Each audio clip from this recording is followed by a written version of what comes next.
सत्ता के इशारे पर ईडी का छापा पड़ा है, यानी सत्ता का दुरुपयोग हुआ है। किसी के यहाँ ईडी का आरोप छापा पड़ना, किसी को आरोप लगाना आम बात हो सकता है, लेकिन किसी छापा के चलते कोई व्यक्ति आहत होकर के सुसाइड कर रहा हो तो निश्चित कहीं ना कहीं गंभीर मामला है। डेयरी प्रोजेक्ट का मामला है और पायल मोदी चलाती थी।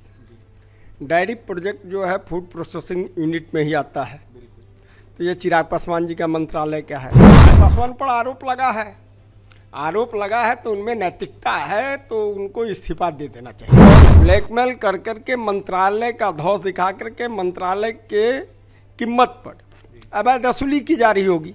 देखिए, उद्योगपति पायल मोदी ने ईडी के रेड के बाद सुसाइड नोट लिखकर जहर खाकर चिराग पासवान पर और साथ ही उनके लोगों पर कई तरह के गंभीर आरोप लगाए हैं। ऐसे में हमारे साथ बात करने के लिए प्रधान महासचिव राष्ट्रीय लोक जनशक्ति पार्टी के केशव सिंह है, जुड़ेंगे, बात करेंगे। केशव जी, कैसे देख रहे हैं जिस तरीके से पायल मोदी ने, अरुण मोदी ने आरोप लगाए हैं चिराग पासवान पर और उनके लोगों पर, कैसे देख रहे हैं, क्या कहेंगे? देखिए, निश्चित रूप से तमाम मामला गंभीर मामला है।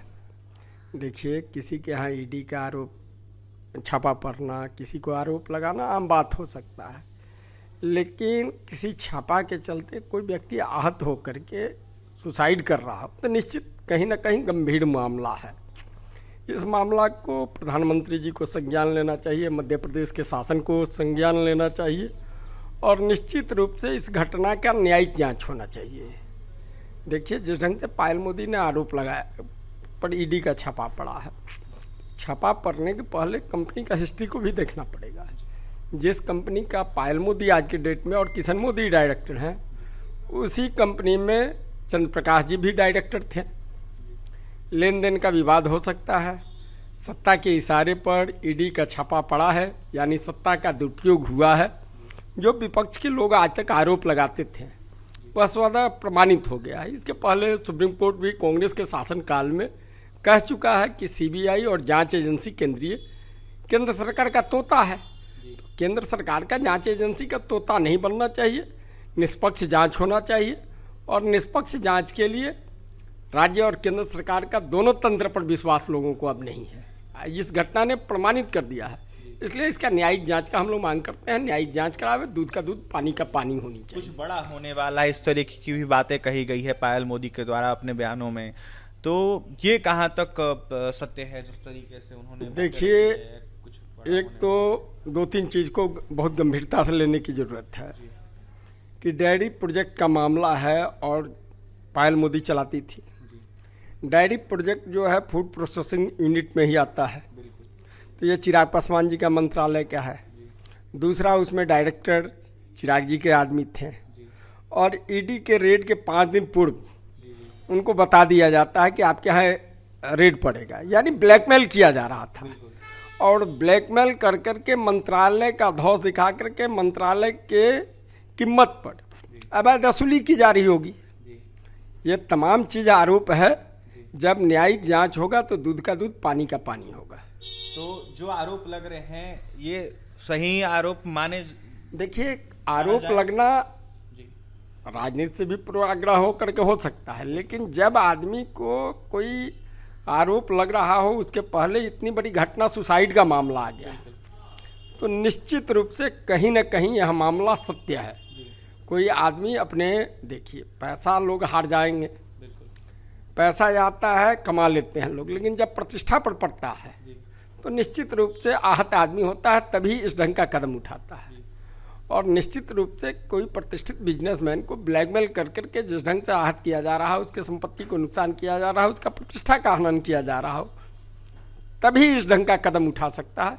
यह कदम का जितना निंदा किया जाए कम है और मैं बार बार कह रहा हूं कि इसका न्यायिक जांच होनी चाहिए। बड़ा घोटाला माना जा सकता है इसको? घोटाला कैसे होगा? देखिए, जीएसटी का, देखिए, एक मामला और आया है कि जीएसटी का भी रेट पड़ा है।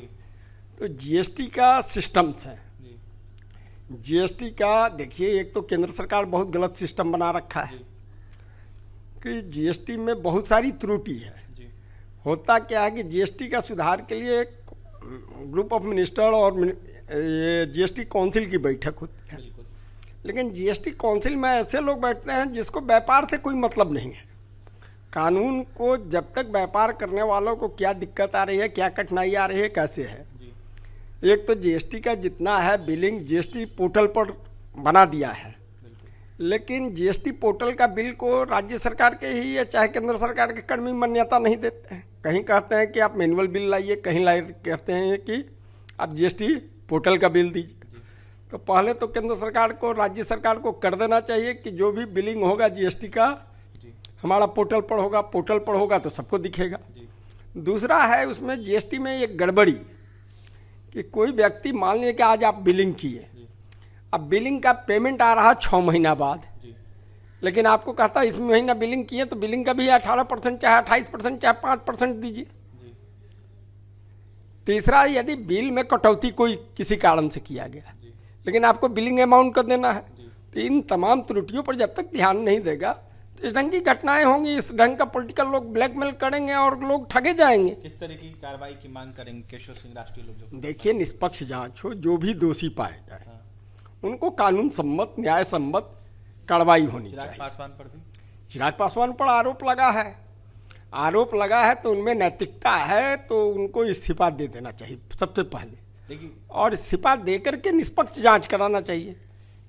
न तो मंत्री रहते हुए निष्पक्ष जांच संभव नहीं है। देखिए, मंत्री रहते निष्पक्ष जांच संभव नहीं है, ऐसे में उनमें नैतिकता बची है तो उनको जांच करवाना चाहिए और नहीं तो इस्तीफा दे देना चाहिए। केशव सिंह प्रधान महासचिव हैं राष्ट्रीय लोक जनशक्ति पार्टी के, अपनी बातें रख रहे थे। वहीं जिस तरीके से महिला ने आरोप लगाया, इसको लेकर क्या कुछ कहते हैं आपने सुना है। प्रधानमंत्री से लेकर तमाम अनेक लोगों को इस मामले को संज्ञान में लेने की बात कर रहे हैं, वहीं अपनी बातें रख रहे थे केशव सिंह। और भी तमाम खबरों के लिए NBC 24 के साथ बने रहें। बहुत बहुत धन्यवाद।